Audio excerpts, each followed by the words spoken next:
తెలంగాణ రాష్ట్రంలో త్వరలో జరగబోతున్న స్థానిక సంస్థల ఎన్నికల్లో కాషాయ జెండా ఎగరవేయడమే లక్ష్యంగా బీజేపీ వ్యూహాలు రచిస్తోందా?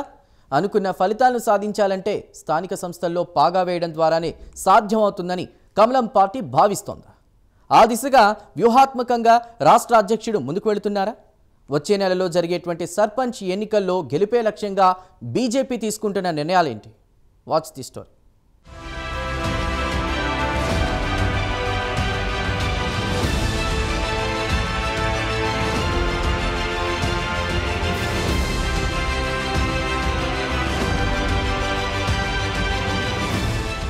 తెలంగాణ పల్లెల్లో ఎన్నికల సందడి మొదలైంది. రాష్ట్రంలో లోకల్ పోరుకు సర్వం సిద్ధమైంది.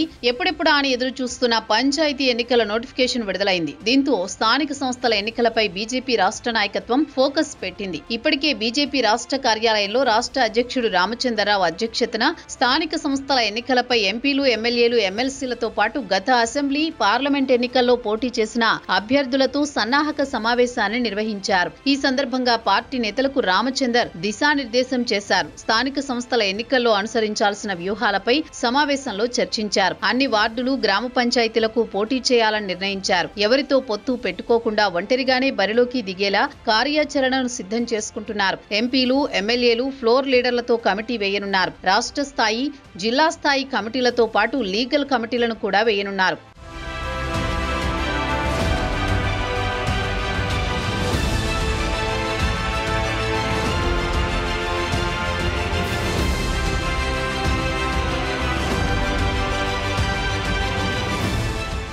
మరోవైపు కాషాయ పార్టీ కూడా పార్టీ విస్తరణకు పంచాయతీలే పునాదులుగా పావులు కదుపుతోంది. వీలైనన్ని ఎక్కువ స్థానాల్లో పోటీ చేయడం, గెలవడం ద్వారా రాష్ట్రంలో ప్రత్యామ్నాయ రాజకీయ శక్తిగా ఎదగాలని కమలం నేతలు ప్లాన్ చేస్తున్నారు.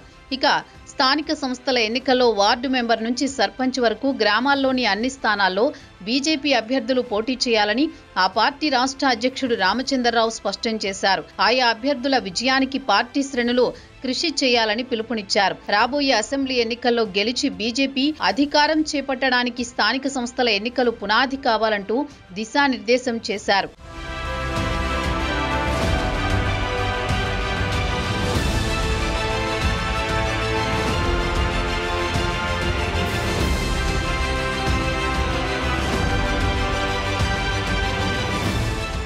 అయితే స్థానిక ఎన్నికలకు సంబంధించి రాష్ట్ర అధ్యక్షుడు ఏర్పాటు చేసిన కీలక సమావేశానికి ముఖ్యమైన నేతలు డుమ్మా కొట్టారు. అందరూ హాజరు కావాలని రామచంద్రరావు పేరుతో అఫీషియల్ గా ప్రతి ఒక్క నేతకు సమాచారం ఇచ్చినా కొంతమంది నేతలు లెక్క చేయలేదు. అయితే సమావేశానికి హాజరైన వారిలో బీజేఎల్పీ నేత ఏలేటి మహేశ్వర్ రెడ్డి, మాజీ ఎంపీ బూరా నర్సయ్య గౌడ్, మాజీ ఎమ్మెల్యే గువ్వల బాలరాజు, సైదిరెడ్డి తప్ప పెద్దగా మిగిలిన కీలక నేతలెవరూ హాజరు కాకపోవడంతో అధ్యక్షుడు రామచంద్రరావు ఆగ్రహం వ్యక్తం చేసినట్టు తెలుస్తోంది. కాషాయ పార్టీలో ఒకరిపై మరొకరు విమర్శలు చేసుకోవడంలో నేతలు బిజీగా ఉంటున్నారు. అంతే తప్ప పార్టీ సమావేశాలను లైట్ తీసుకుంటున్నారే చర్చ బీజేపీ శ్రేణుల్లో జరుగుతోంది.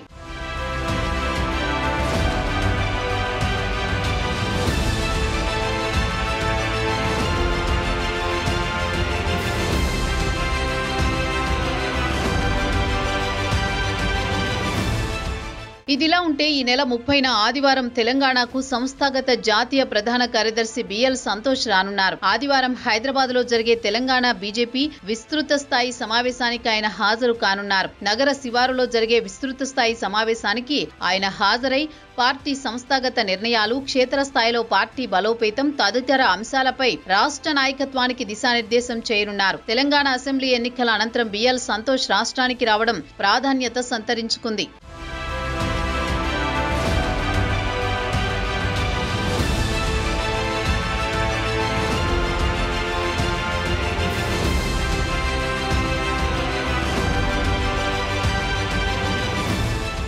మొత్తానికి బీజేపీ స్థానిక సంస్థల ఎన్నికల్లో పాగా వేయడమే లక్ష్యంగా తీసుకుంటున్న నిర్ణయాలు ఎంతవరకు ఫలిస్తాయో, మరి సర్పంచ్ ఎన్నికల్లో అయిన నేతలు కలిసికట్టుగా పూర్తి స్థాయిలో పనిచేసి కార్యకర్తల్ని సర్పంచులుగా తయారు చేస్తారా, లేక మాకెందుకు లేని లైట్ తీసుకుంటారో చూడాలి మరి.